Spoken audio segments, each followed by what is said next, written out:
A reading from the prophet Isaiah. Arise, shine out, Jerusalem, for your light has come. The glory of the Lord is rising on you. Though night still covers the earth and darkness the peoples.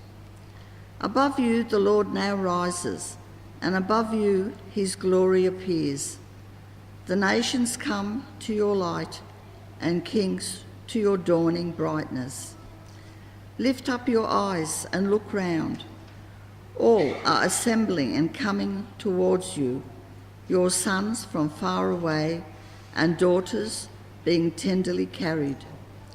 At this sight you will grow radiant, your heart throbbing and full, since the riches of the sea will flow to you, the wealth of the nations come to you.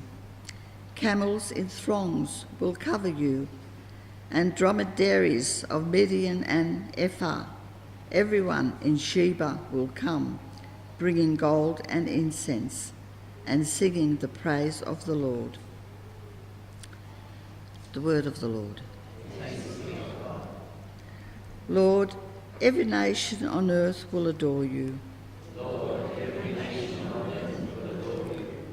O God, give your judgment to the king, to a king's son, your justice, that he may judge your people in justice and your poor in right judgment. Lord, every nation on earth will adore you. In his days justice shall flourish, and peace till the moon fails. He shall rule from sea to sea, from the great river to earth's bounds.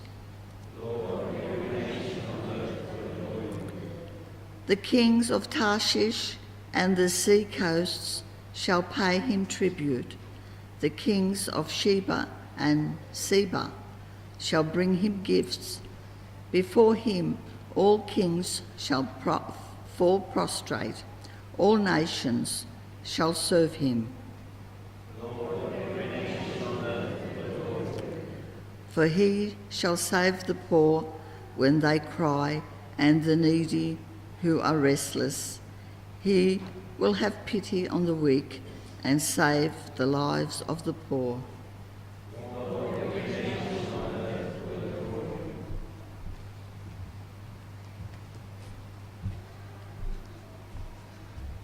The second reading is a reading from the letter of St. Paul to the Ephesians.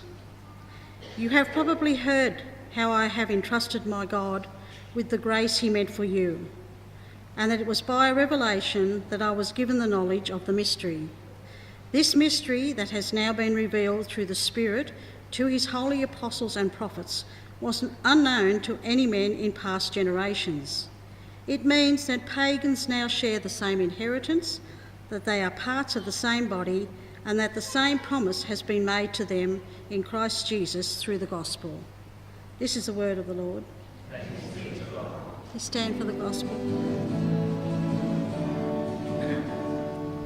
Alleluia, alleluia, alleluia, alleluia, alleluia, alleluia. We have seen his star in the east and have come to adore the Lord. Alleluia, alleluia,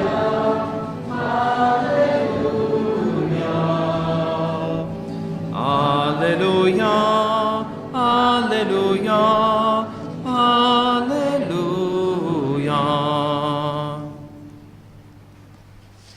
The Lord be with you. and with your spirit. A reading from the Holy Gospel according to Matthew. Glory to you, O Lord. After Jesus had been born at Bethlehem in Judea, during the reign of King Herod, some wise men came to Jerusalem from the east. Where is the infant king of the Jews? They asked. We saw his star as it rose and have come to do him homage. When King Herod heard this, he was perturbed, and so was the whole of Jerusalem. He called together all the chief priests and the scribes of the people, and inquired of them where the Christ was to be born. At Bethlehem in Judea, they told him, for this is what the prophet wrote. And you, Bethlehem, in the land of Judah, you are by no means least among the leaders of Judah, for out of you will come a leader who will shepherd my people Israel. Then Herod summoned the wise men to see him privately. He asked them the exact date on which the star had appeared, and sent them on to Bethlehem. Go and find out all about the child, he said, and when you have found him, let me know, so that I too may go and do him homage. Having listened to what the king had to say, they set out. And there in front of them was the star they had seen rising. It went forward and halted over the place where the child was. The sight of the star filled them with delight, and going into the house they saw the child with his mother Mary, and falling to their knees they did him homage. Then, opening their treasures, they offered him gifts of gold and frankincense and myrrh. But they were warned in a dream not to go back to Herod, and returned to their own country by a different way. The Gospel of the Lord. Praise to you, Lord Jesus Christ.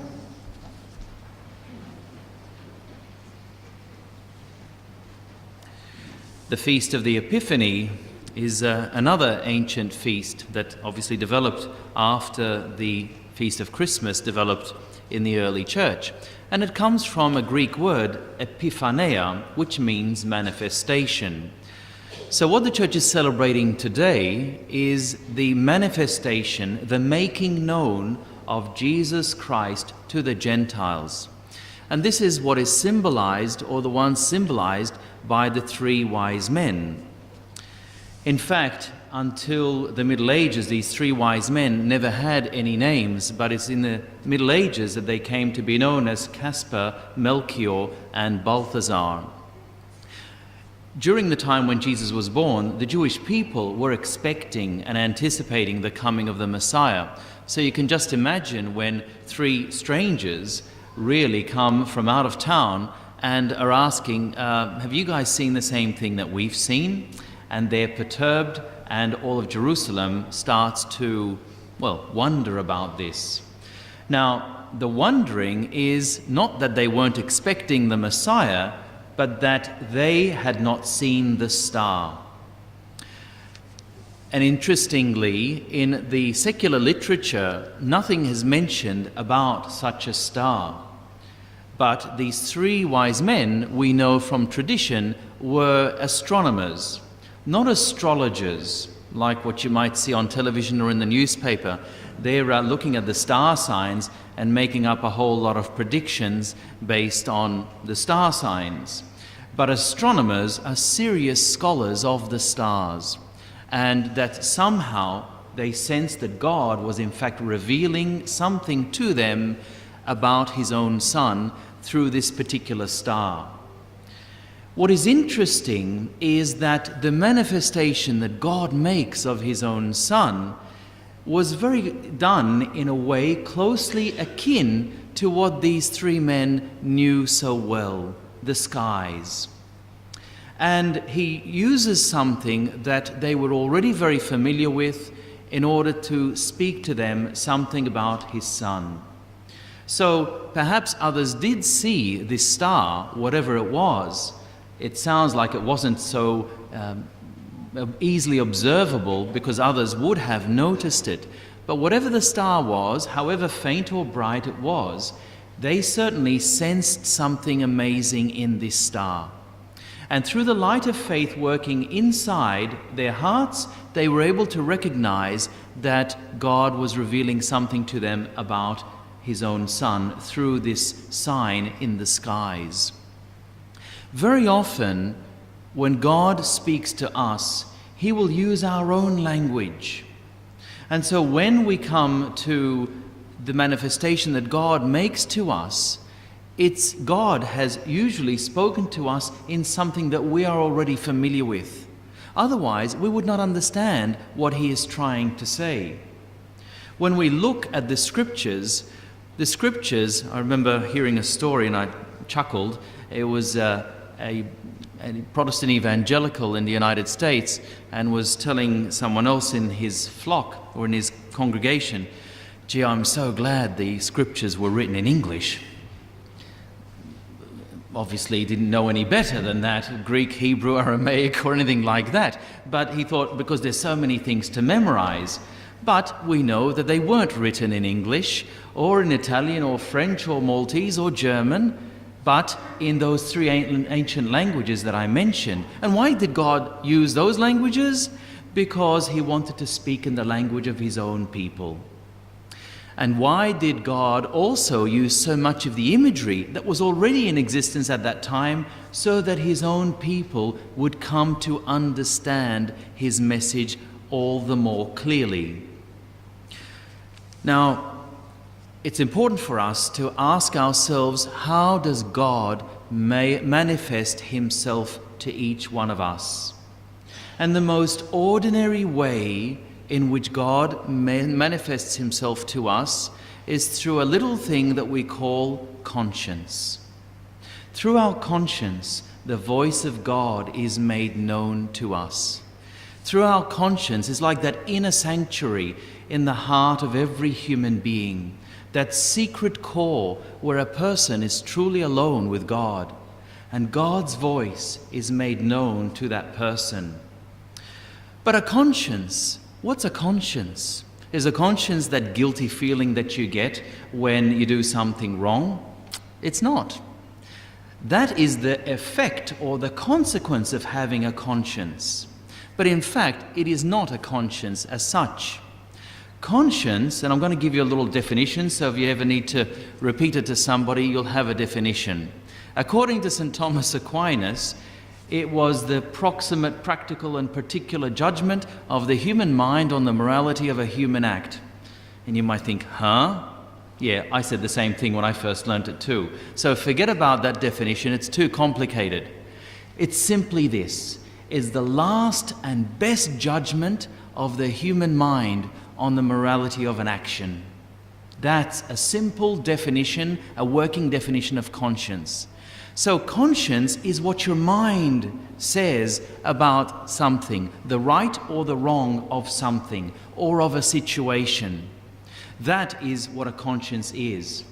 Now, the conscience, when it acts, it will either result in a good feeling, having done what is right, or result in a guilty feeling or some other feeling of unease because we've chosen to do something that we know is wrong. But, okay, so does that mean, because the conscience is the judgment of a human mind on the morality of a human action, that a conscience just floats on its own? It isn't. A conscience needs to be formed. It needs to be shaped. One of the things that I mention to the parents when they come to the baptism, and I'm talking to them about the various virtues that God places and plants inside the hearts of their children through baptism, is the importance of teaching their children the virtues, notable of which the virtue of temperance. That children, as they grow older, will need to learn various boundaries. And I say how cute the children are. Typically they're only a few months old when they're coming for baptism. But I mention, but wait till they are 18 months or 2 years old. And that's all I've said, and every one of the parents and their relatives and friends start to chuckle because they know what's coming up. And a wise parent or wise parents always place boundaries for those children. When the children are cracking a tantrum or saying no or defying legitimate authority, the parents don't put up with that. They understand what's going on and they in fact create those boundaries, knowing that through those boundaries the conscience of the child will gradually be formed.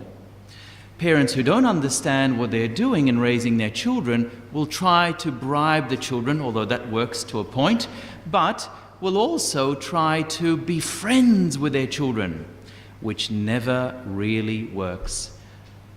An African priest I met years ago who came to this country for about 2 years, and a friend of mine asked him, another priest asked him, "What are your impressions of Australia and Australian culture?" Devastating judgment. He says, "What I see in this country is that the children are raising the parents." Now, you may agree with that, you may disagree with that, but I'm sure there's some truth to it, because we've all seen families where it seems the little ones are the ones telling their parents what they can or cannot do. So a conscience needs to be shaped. A conscience is formed, and it's formed according to what? According to the moral principles that are made known to us by the gospel. The 10 Commandments, a life of prayer, what is right and what is wrong. We should always speak the truth, reject evil. We shouldn't tell lies. We shouldn't steal. We should respect other people's property. Physically respect people and so forth, not injure them, and so on and so forth. At the moment I'm reading a biography on Albert Speer. Some of you may know this name, but Albert Speer was one of the closest advisors to Adolf Hitler. In fact, he was his chief architect. And the biographer was quoting many times what Albert Speer had to say about Adolf Hitler. And he said, Adolf Hitler was not immoral, according to Albert Speer, but was amoral, without morals. And then he said something else that frightened me, but didn't surprise me all that much. He said, if Adolf Hitler were capable of friendship, I would have certainly been amongst his closest friends. My curiosity or surprise is that if he were capable of friendship. In other words, Adolf Hitler was a man who had an emotional life that just was completely unformed. And this is why he could choose to do horrendous, heinous things without taking into account the evil and the harm and the pain that he would inflict. Pain for him was something distant. So the way in which a conscience is shaped in a human being very much means learning the harmful effects that certain actions will bring about, and the good effects that will be brought about by other actions. So as you can see, forming a conscience so that it can truly be the voice of God is not something that happens overnight, but in fact happens gradually. And this is why it's so important that as we're shaping our children, but not only our children, our youth and young adults, that we keep on coming back to what is objectively true. Because I come back to the earlier thing I mentioned, if conscience were simply the judgment of a human mind on the morality of a human action, then I can come to the conclusion, well, what I think is right for me, and what you think is right for you. This is not a properly formed conscience, because it's in fact a trap that we call relativism, moral relativism. And we find that it exists very, very widely in our own culture, because there's a great denial of objective truth, of reality. We've just had a period, and we're still going through it, of the questioning of marriage. Had never been questioned for centuries and centuries and centuries. Now, in these last however many years, marriage has begun to be questioned. In other words, what was right for centuries is now no longer right and reliable. We've got to modify it. We've got similar questioning going on about life in general, whether it's life of infants in the womb or life of the elderly who are sick and dying and who do not want to live any longer. These principles have begun to be blurred. And so forming a proper conscience means forming it according to objective principles. Because when the conscience engages objective principles, as have been made known to us by Jesus Christ, the conscience then acts like a clutch in a car. When we press the pedal and we disengage from the engine, then that's when we're doing things and deciding things off our own bats. But when we engage, we pull out the clutch, we engage with the engine, now we are connecting with objective reality. And therefore a conscience isn't simply doing what we feel like, what suits us, what is convenient for us, but rather doing what is truly right. And then in this way, the voice of conscience can truly become the voice of God. But some of you may ask, well, what if somebody is genuinely confused about a situation?